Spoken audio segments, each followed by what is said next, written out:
Welcome to the State of the Nation Sport. And with me today is a former international cricketer and a very good friend of mine, Mr. Clive Eksteen. Clive, welcome. Hello, Mike. It's good to have you here. And I know we've been talking about doing some interviews, and I just thought we'd have a chat about the cricket and your career, which spanned a couple of very important eras in South Africa, right? Yeah, well, I hope you've done your homework. I've done a little bit about it. It goes back a long way, and it goes back to the mid-'80s, probably. That's when it all started. And it was kind of in the era, even though it was roughly sort of coming to an end of the Mean Machine. You got to play with all of those big names when the old Transvaal team, as it was then, was power-packed full of legendary names of the game of that era. Yeah, it's, I was born and bred Joburg, played my cricket in Joburg, actually started at Old Parks. Didn't go as well as I'd hoped at Old Parks for whatever reason.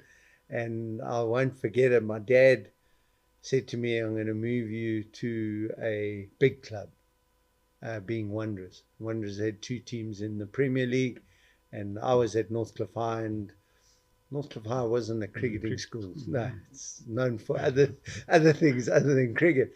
And so I could play cricket in those days. Premier League was Saturday, Sunday. And most schoolboys couldn't play on Saturday because they played schoolboy cricket on a Saturday. And I was lucky, I suppose, that I could play Premier League cricket and worked my way up from the fifth side to the first side within short space of time, and was playing Premier League cricket in a time where the Pollocks, the Cooks, the Rices, the Fotheringhams, the Handleys, the Mackenzies were all playing club cricket on the odd weekend, actually more than the odd weekend. So you got to bowl, and I learned my cricket bowling to those quality of cricket. Yeah, that'll focus your mind a little bit, right? When you're bowling to guys that can do that. Yeah, I remember a story, if you want to, if I can. I was playing a game at the Wanderers in the main stadium, the Bull Ring, and we were playing against Old Eds. I was playing for Wanderers, and I was bowling, and the two batters who I was bowling to was one Graham Pollock, and at the other end was Kevin McKenzie. And I'll never forget it. And that was really my beginning of becoming friends with both of them. But Kevin was standing at my end saying, "You got your field wrong. Move this guy." Yeah, and he helped me set my field, bowling to Graham. Yeah. And Graham was batting, and Graham just like leant on it. And Kevin started running. And I'll never forget it. Graham turned around and said, "Mackie, I know when I've hit them." And it was gone for four. A wonderful experience bowling to Graham, a great cricketer throughout the world. And really, that started me on a journey.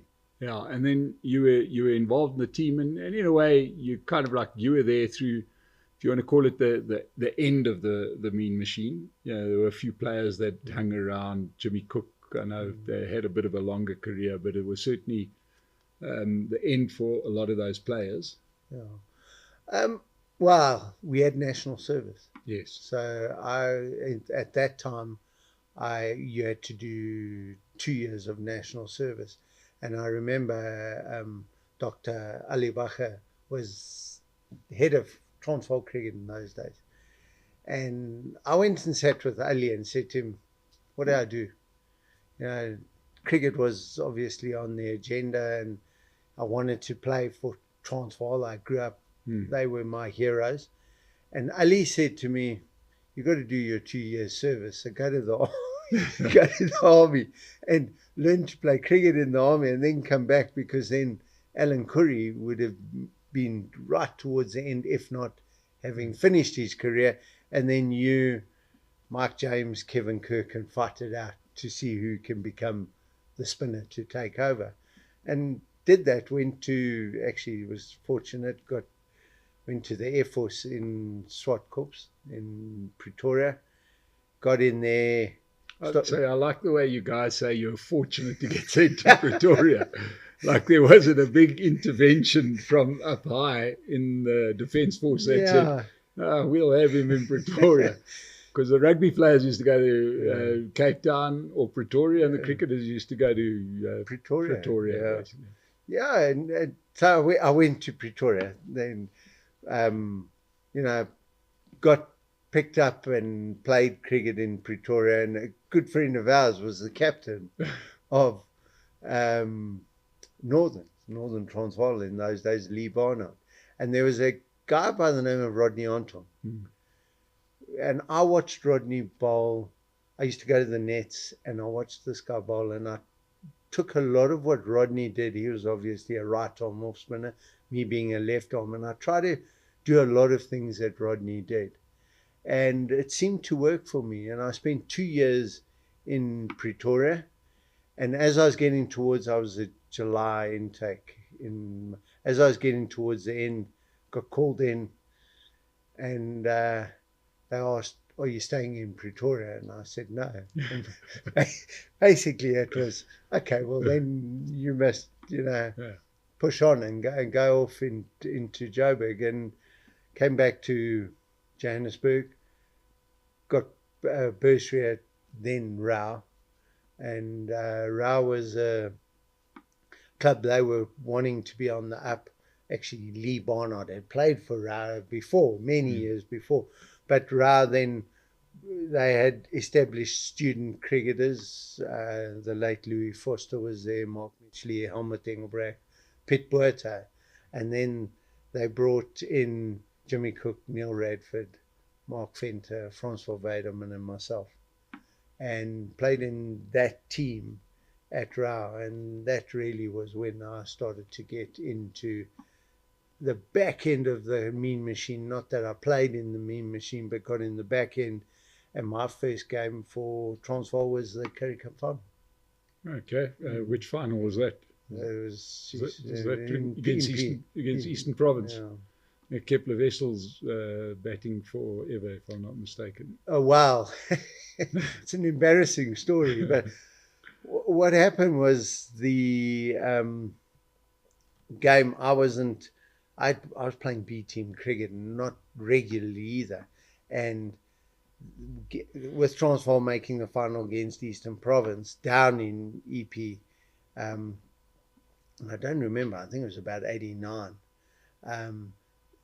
It was Kepler was captain, and they had a coach by the name of Trist, and Mark O'Donnell was down there, and there was always the chance of games being played on what sort of wicket you would play on, and there was a strong feeling. They had Tim Shaw, Larry Hobson, there was a guy Rulov, so good bowlers, and their success had been spinners down there, and there was a feeling that they would play on that sort of wicket. So I went down as 13th man.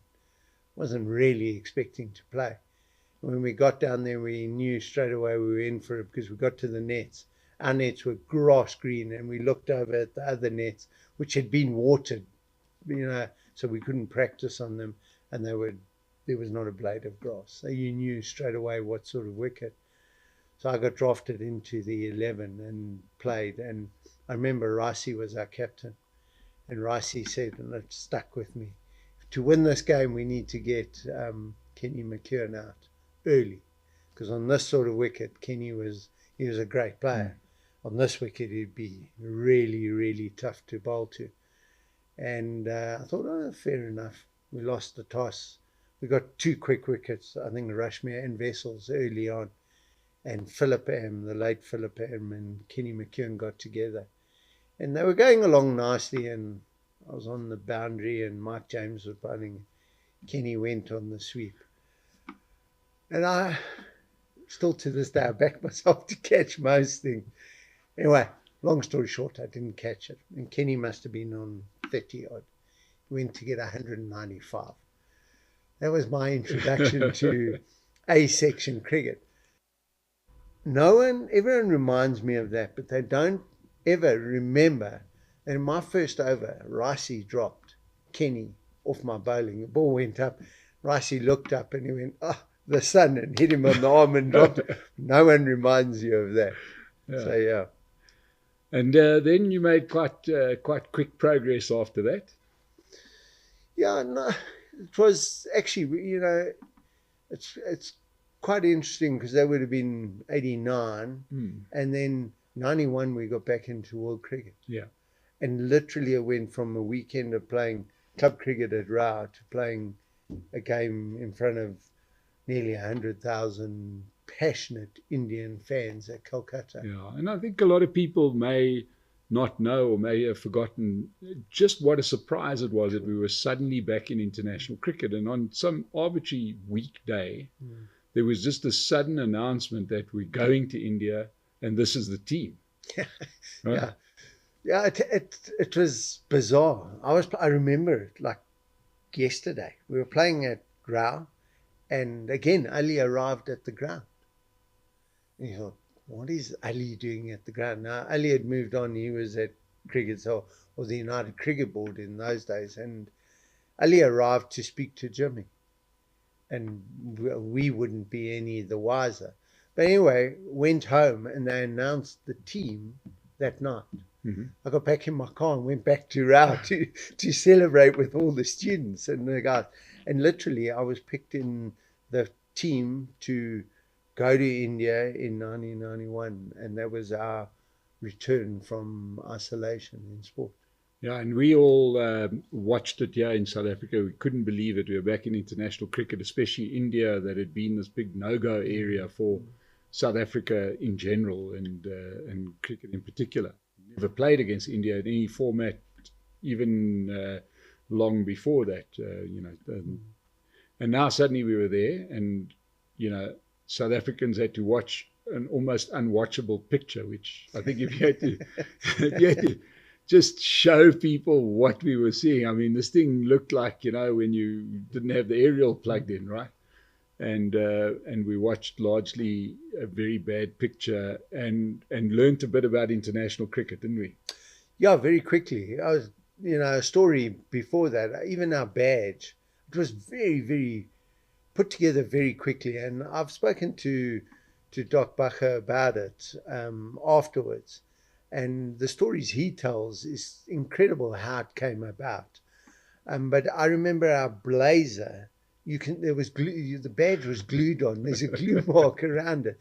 The tickets, some of the tickets still had, because Pakistan was supposed to tour India, right. So the tickets still had Pakistan versus India, or India versus Pakistan, obviously. So it was put together very, very quickly. We chartered a plane, and it was probably the only time that the team, supporters, journalists all got on one plane and flew. And when you speak to Ali, he was phoning around and filling the plane with business people from South Africa. We flew out to Calcutta and landed, and the drive to the ground was just incredible. There were hundreds of thousands of people lining, and the welcome was just absolutely unbelievable. The Indian people were just so hospitable. Come in and really an unbelievable tour. Yeah, and it must have been obviously a bit of a culture shock, I would have imagined. For a nice boy from North Cliff High. Yeah. Just, Calcutta is one of the great grounds of cricket in the world, and it's been revamped since. In 1991, we lost the toss. Session must have been, he's a teenager still. Yeah. And I remember that picture of Jimmy and Andrew Hudson walking out in the mist and everything. We got beaten in the first game. I didn't play, Tim played. And in the second game was in Gwalior. And that was the game I was playing. And we, you got on a flight and got there. Our bags got lost, obviously. So there's no practice. So I went into my first ODI with having very little practice, not only me, everyone. And we played a game in Gwalior, and I bowled 2 overs for 18, if I remember correctly, and got flipped. And again, it's just a moment in a game, could have been different, and wasn't. It's just one of those things. And I remember it. the youngsters were put on the boundaries. So Ricey and Kepler and I think Peter Kirsten, probably Capes or Jimmy were in the inner circle. Youngsters go to the outside and they would throw them in crackers when the boundary would be hit. And I remember the guys would throw it and you'd get used to it and go off and then walk back out. One guy threw one on, didn't go off, so I picked it up and put it in my pocket. It's not a clever thing to do, because maybe if that thing had gone off in your pocket, there's some damage to be done. Anyway, on that tour, we had some guys who came along for experience, being, if I remember correctly, Derek Crooks, Hussein Manak, Yassim Beg, Hansi. I think it was the four of them. And I gave it, Hansi asked me for it, and Hansi, being quite a mischievous person, and, we'd been peppered with firecrackers the whole time. We were driving out, lots of people. Hansi lit it, threw it out the bus window, and this thing went off. And the cops didn't like that, thinking it was someone in the crowd throwing a cracker at us. But we had a bit of fun, and it really unbelievable experience. Met Mother Teresa, went to the Taj Mahal. It was just an incredible tour that you'll never forget. Yeah. And we won the last game, by win, the way. Yeah. Played really well in the last game, but if you remember the pictures, it was athletics. So it was played on a pitch. There was an athletics track which was inside the boundary. But yeah. Yeah, and there was, for some reason, the only game that had half-decent pictures. Actually watching quite an interesting TED talk about the development of Indian cricket around that era. Yeah. Because as the country started to professionalize. But now you come back, there was a bit of a period of almost sort of changeover period, right? Because the rebel era, which had spanned the 80s and was dominated by a lot of those mean machine players, was now a lot of those guys were kind of at the end of their career, and the most notable sort of name at that point was Clive Rice. And he was made captain for that first tour, and then it became obvious that he wasn't part of the future plans. Look, he was getting on in years, but not diminishing in spirit. But we now going into Test cricket. Yeah, going back into international cricket. And one of the things which I think people have maybe, it's hard to remember, but there was a bit of controversy because it felt like a lot of responsibility was given to Kepler Wessels as a guy who had played Test cricket, was now back as a South African, having played for Australia. And it felt for a while like he was the sort of director, the puppet master behind the scene. Was that true or not true? Yeah, I think sitting on the outside, it's fair enough to see that. Kepler, his knowledge. If you go back, there was the 92 World Cup, which is where, a lot of, I suppose, Ricey wasn't picked, Jimmy wasn't picked. I don't think Peter Kirsten was picked initially. I seem to remember there was something, and Peter got added into it and really showed his class at the tournament. So, it was unfortunate because both Jimmy and Ricey, we have never really had it, but would have been hard on them because they would have been something that they would want to have played. We all wanted to play it. It would have been very hard on them. And the World Cup really, the first game, if you remember what happened there, the first ball. Yeah. And that really was South Africa back on the international stage in a big way. Yeah. And just for those who may not remember the first ball, Alan Donald to Jeff Marsh, who got a massive nick, and Richardson took it in front of first slip and the umpire gave him not out. Yeah. But there was, even there, I remember a game, and you may have been part of it, I'm pretty sure you were, where when the squad was announced, I can't quite remember, and they'd left out all of these players that were expected to be selected, a special game was played at the Wanderers to influence the selectors. I'll never forget the night game between Transvaal and Western Province, and Cook still got runs, but the star on the night was Merrick Pringle.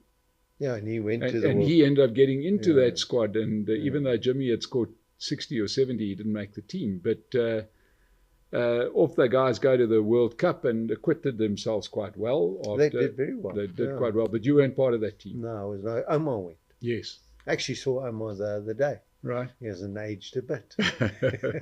But yeah, they went to Australia, and I thought they did very well. Yeah. You know, John T, revolutionized fielding. Yeah. You know, he was unbelievable. And we did really well. Yeah. Got to that game against Australia. Yeah. Against England. Sorry, yeah. against England. And yeah, it put us, provincial cricket in those days was very, very strong. There was nothing else. So everyone played it. It was very competitive.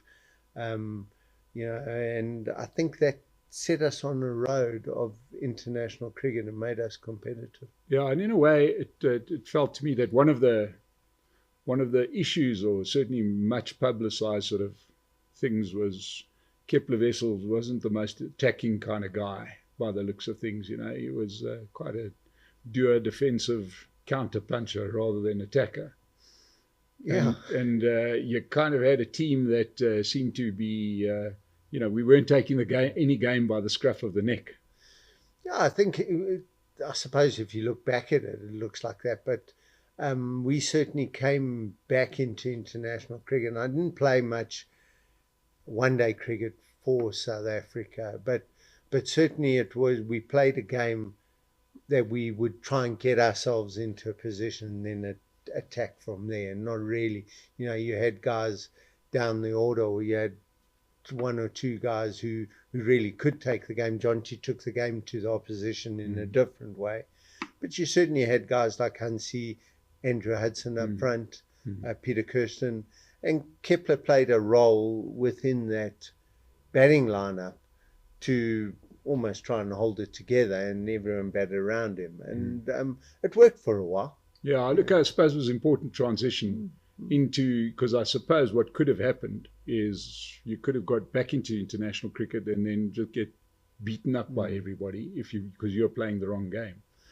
Yeah, it was unlikely because we had a guy running in good bowl at 150 k's an hour in Allen. So, and then we had some really good all-rounders, and we also had a few guys who were good bowlers but could bat as well. Richard Snell springs to mind. Dave Richardson batting down the order at 7 from a keeping point of view. So we had the makings of a very good side, and I think it set us on a road where we ended up dominating world cricket for a while, especially under Graham.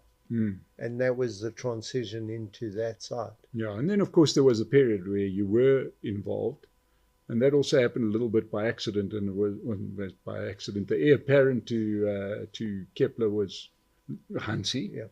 And the question of the transition really came to light because Kepler Wessels got injured in Sydney on the field. And Hansie had to take over the captaincy.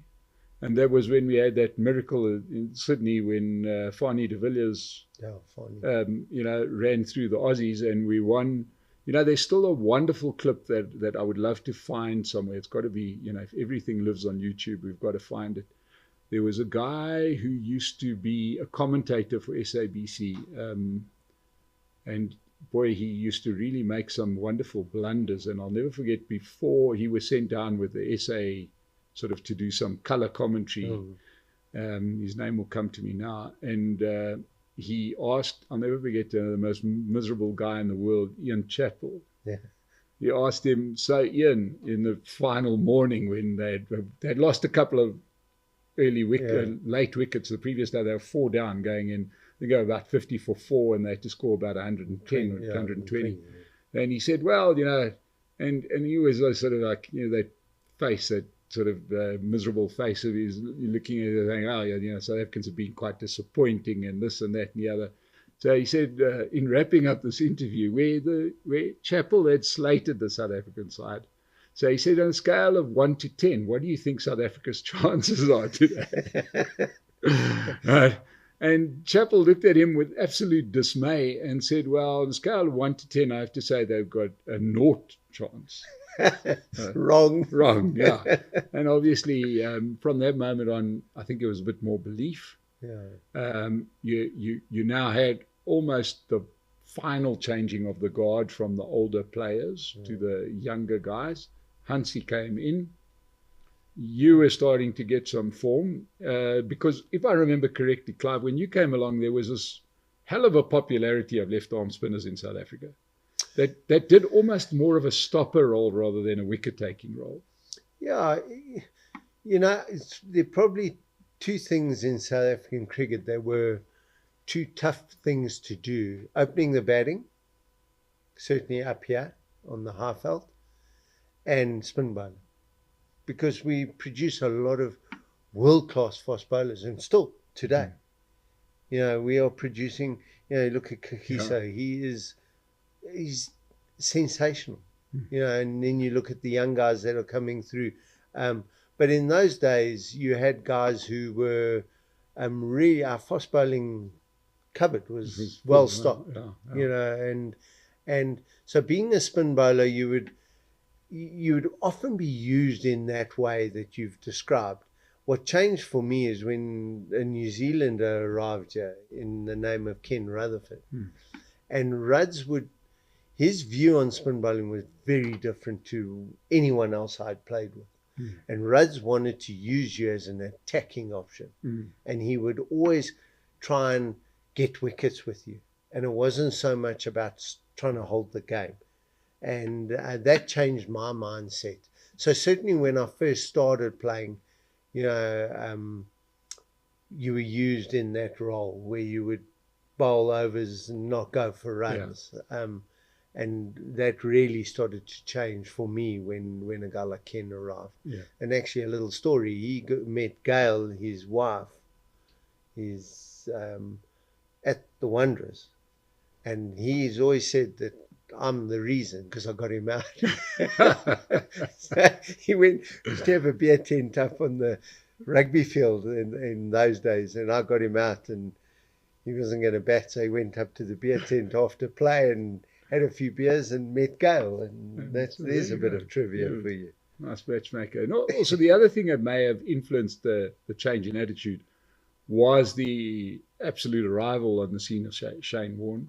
And he had, in that same series when Fani had pulled off that unlikely victory, we for the first time saw a leg spinner. We had Dennis Hobson here a little bit, but we had never seen an attacking spinner like that before. And suddenly, I think the whole world started to view spinning differently. Yeah, there were two. Muralitharan and Warne, two very different bowlers. But you half expected it with players from the continent. Yeah, but Shane, a genius. And for me that heightening, and the Australians always use the spin bowler and have done for many, many years. They do use him, that person, whoever it is, as an attacking option. But Shane just took it to another level. And certainly did a lot for spin bowling and did a lot for leg spin bowling.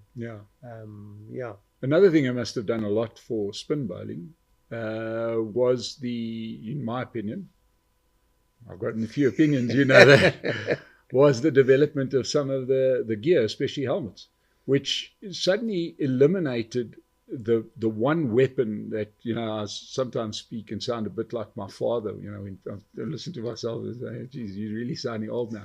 But hitting a batsman was a realistic thing, right? And if you got a real quick, and that guy's going after your head, and if he hits one guy, that's got good repercussions for the whole series. And suddenly you've eliminated that. Which sort of took a massive, massive weapon out of the arsenal of a real quick. Yeah, it would have changed it, definitely. And now suddenly you've got that guy who could, if you look at some of the great series from way back, international series now, spring to mind, obviously you've got the Bodyline series where Ray Lindwall ran in Truman. Freddie Truman was in the 50s, but throughout in the 30s. And then you had John Snow even in the 70s, and terrifying, and of course the West Indies, where you got all these fast bowlers, and the next thing you got a batsman in hospital, and there's a photo in the newspaper. Can't be too much fun wake you up in the next day to go out and face that fast bowler. So, how else do you get wickets? You can't go after the guys or be that effective anymore. I think that must have played a role, I would imagine. Yeah, I suppose it did. I've played only with helmets. Yeah. And I saw one or two guys get carried off to hospital, and you come walking in, there's a patch of blood on the pitch. It's never nice. So I'm sure it did. But when you look at, and you also remember you played on uncovered pitches earlier, and what's happened is you just look at it. Cricket as a whole, how it's transformed. I say all the time, the bats get better. The fields don't get bigger because you can't. So, what I think's changed now for spin bowling is the referral. I think technology's shown that a lot of balls, and certainly we argue about it all the time, a lot of balls that you were given not out were going on to it, and vice versa. I remember one or two games where I got a wicket or two. If you had referrals, it wouldn't be. So yeah. But then let's go back to your career, because now you were almost a little bit out of the picture, and then you started to come into form, and muscled your way back into the team. Yeah, I was in and out. Yes. Mike, I got in 91, then was left out for a long time, then got back in 95. Played England at the Wanderers. First test was actually at Centurion, Sean's first game. He hit a few boys on the head there. I think he clocked, he certainly probably hit Graham Hick on the head, and that's and I played the game at Wanderers and then was out for a while. And I almost went from my best innings to my, I wouldn't say worst innings, but I'm reminded of it a few times of bowling. So in the first innings, I got 3 for 12 and 11. And if there was a referral, to be fair, I would have lost the 1 wicket. And in the second innings, I think I bowled 52 overs, none for 70. And there was a young guy in Cape Town who was making the ball do all sorts of things as a young left-arm spinner. Very unorthodox, in Paul Adams. And we had seen Paul Adams the year before. We had played a series against New Zealand, and in Cape Town, you always have net bowlers. And Paul arrived, and let me tell you, he knocked everyone over. No one knew which way the ball was going with this youngster at the time. And then Paul played an SAA game against England in Kimberley and did very well. And then I was picked in the 3rd test in Durban. 4th test was, I think the 4th test was in Cape Town. That's when Paul made his debut. And then you talk about Shane Warne. I think Paul was fostered to 100 wickets, test wickets in Shane, in games. So that was out in 95, then got back in 2000 for the Tour of India, where we won the test series. Yeah, it was a hell of a series that day. Yeah. We won the first test in Mumbai. It was a 2-match series, to be fair. And we drew the second one in Bangalore, won the series. It was Hansi's last series, test series. What happened to Paul Adams that he was so quick over the first, but what was worked out? Sure. It's a very good question, because, here was a guy who was very different. His action is there for everyone, but he really got the ball to go both ways. And I don't know, it's something you'd have to ask Paul. But for me, it's almost like if you stop turning your stock ball, your variations become easier to play. And I think that's happened to a lot of us. When you stop turning it away, the ball that goes straight on, the guys just play for you. And maybe there was some, I think Paul also injured his hand at some stage, and that played a role. But he had a phenomenal record and really did very well in international cricket. So when you get left out for a guy who goes and does that, well, these things, you try and get back. And I did get back for that tour of India, but I didn't really ever have a run in the team where you could start. Yeah. But you carried on, and for many years were very successful back playing for Transvaal until eventually you called it a day. Well, I played Transvaal, Strikers, Yes. Gauteng. We went through a whole lot through names. Yeah.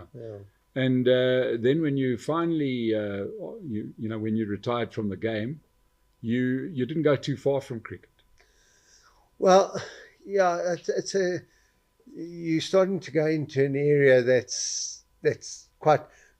I finished 2003-4, somewhere around there. I always wanted to stay involved in cricket. It's been it's been great for me personally, but my family as well. And always wanted to stay involved in some way.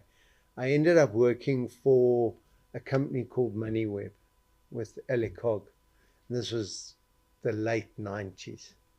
And I was in media sales playing cricket and doing all those, probably early 2000.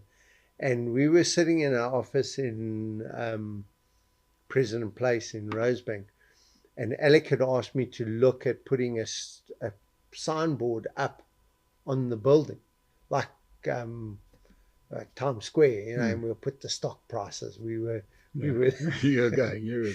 And I knew people who had done scoreboards at cricket grounds, Lorna Kerr, Maurice from Stella Vista, Dario from Stella Vista. And I phoned them. I said, can you come and see us? And we were standing in reception, and Maurice asked me, I think it was Maurice, said, what do you do? And I said, I want to get involved in sports marketing. He said, if I gave you a perimeter board, electronic perimeter board, would that help? What do you mean? He says, come to my office a week's time. And I walked in and I looked at this perimeter board, and I'll never forget it. MTN, I'd given him a logo of MTN at the time. It was up in the perimeter board, and I went, I'm in. Yeah. I didn't know the consequences or anything. And we brought that into the Wanderers in the test match against England in 2004-5, I think it was. And that was my start into the commercial administration of cricket. And that was the first game LED perimeter boards were used in cricket anywhere in the world. And now it's just a fixture. It's everywhere. It's become, I remember Clive Lloyd switched it off. I had to go beg him to switch it back on. We hacked it together, and it got wet, and then it flashed. And I think Herschel was batting again. Switch that board off. It's putting me off. And I went into it was very low key in those days. You didn't have security. I walked into the match officials and said, Clive Eksteen, I said, that board you've switched off, I needed to go back on because it's my future. And he said, if it doesn't flash, you can switch it back on. Yeah. And that was the beginning of LED back in those days. And then how did you make the transition from there back into cricket? So we started the LED. I went and worked with Stella Vista, and then Prime Media or Megapro, George Rotenbach, then bought the hiring company of Stella Vista, which was PowerView. And I'd been selling some advertising for Wanderers. We then started doing all the LED around cricket. We did rugby. We actually did the first game at Twickenham for LED. Wow. And that really put me on a course where I was working for Prime Media Sport, then running Megaview and working with all the cricket unions. And then one thing led to another. And in 2015, started working for Cricket South Africa. Yeah.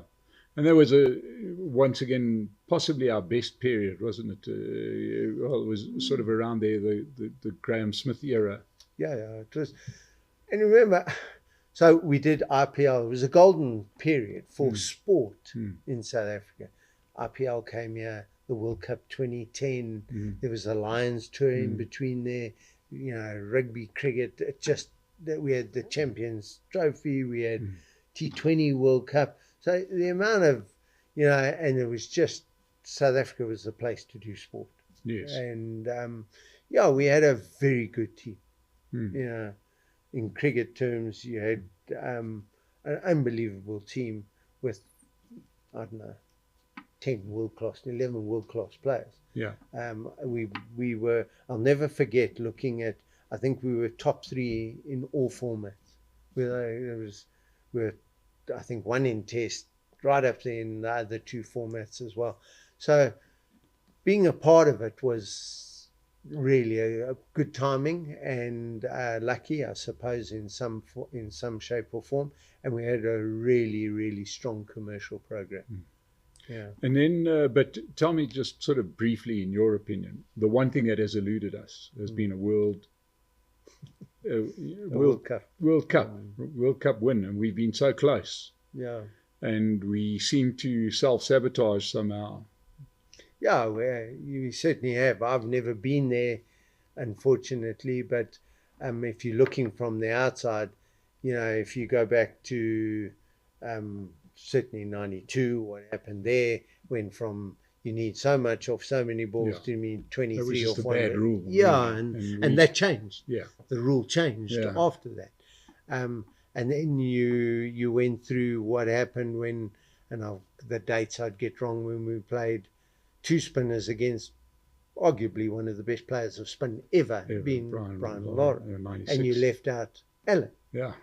So and then 2003. So if you go through them all, there's some form of, as you say, self-sabotage. And a little moment could have been so different. The result could have been different, and history would have been different. It always strikes me that the one thing that we need in order to break this bad hoodoo that we've got with the World Cup is what I'd call a lucky win. Yeah. A lucky win where you've kind of been bottom of the log the whole way, and suddenly you win your last 3 games, and the next thing you're in a semi-final, and a good side does a bad thing like we've done so many times, and not based on anything we've done. Suddenly you're there and you win and everybody's writing you off. I think that's the only way we're gonna really get on top of this, is to win something that we're not expecting to win. But let's hope. But anyway, now, Clive, you're not finished with cricket, because even now you're doing something that's quite interesting. No, it's in my blood. As I say, I'll go back to it.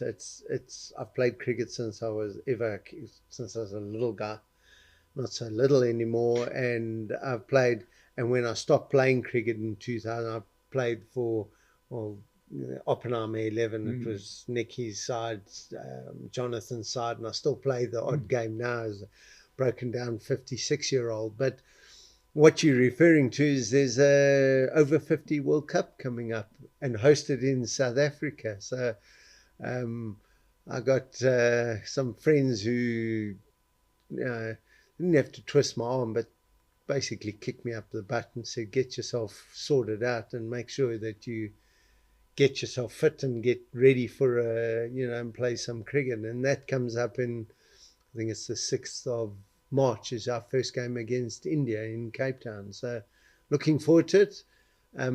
Been a humbling experience, I will tell you, because you're playing in a side where some of us have had the opportunity to play and represent your country, but a lot of people who then weren't, even though we had got back into into world cricket, and everyone, just facilities and what your opportunities as a young person in South Africa when I grew up versus somebody else and the way they grew up really were miles apart. And it's so nice and humbling to be a part of a team where it's been picked and you've got people who have a chance to represent their country, and hopefully we can do well. You never know, some injuries, I don't know, but it'll be great fun. And you play against guys that have played against in the past, but also guys you've never met. And it's such a wonderful opportunity.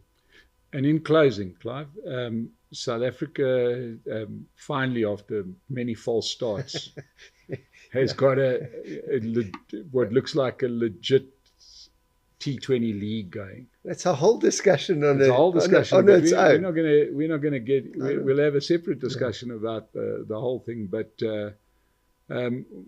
have you enjoyed it? What's your views? It's been wonderful to see the crowds and their numbers, and the cricket's been really competitive. It's huge. I've really loved it. I think it'll do cricket in South Africa a huge amount of good. We need good news in cricket, and we need to change the narrative. I think it's well reported what cricket has been through, but we need cricket on the pages for cricket. And I think this T20, the SA20, has certainly gone a long way to doing that. I was driving past Randburg Cricket Club, and I look at how many young cricketers are there at the nets practicing, and I think this league is very aspirational for a lot of young cricketers.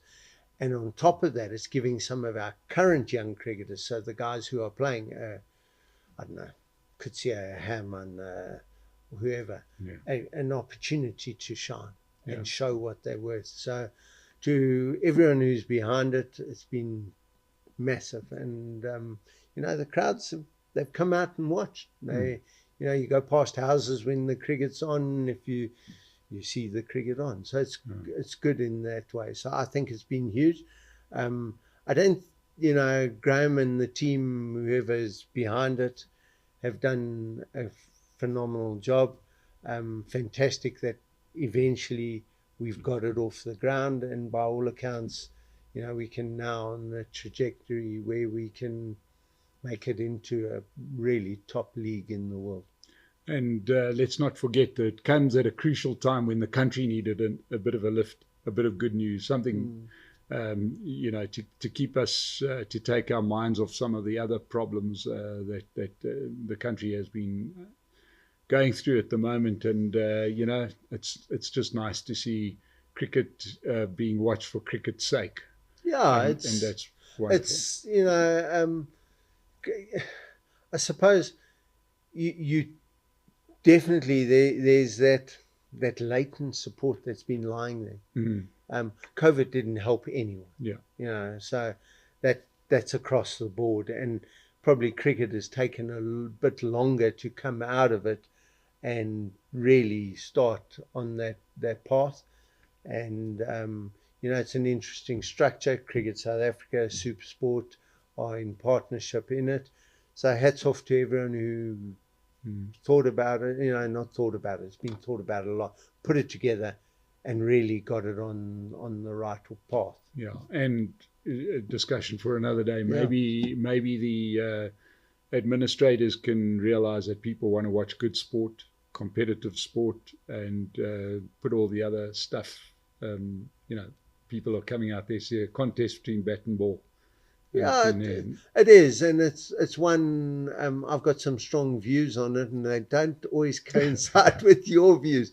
But just watching the other day, and for me, and maybe it'll be to be continued. But watching Temba bat on a difficult wicket at Wanderers, and not having been picked up in the original auction, for me it was bittersweet watching a guy like that who, in my opinion, should have been picked up earlier.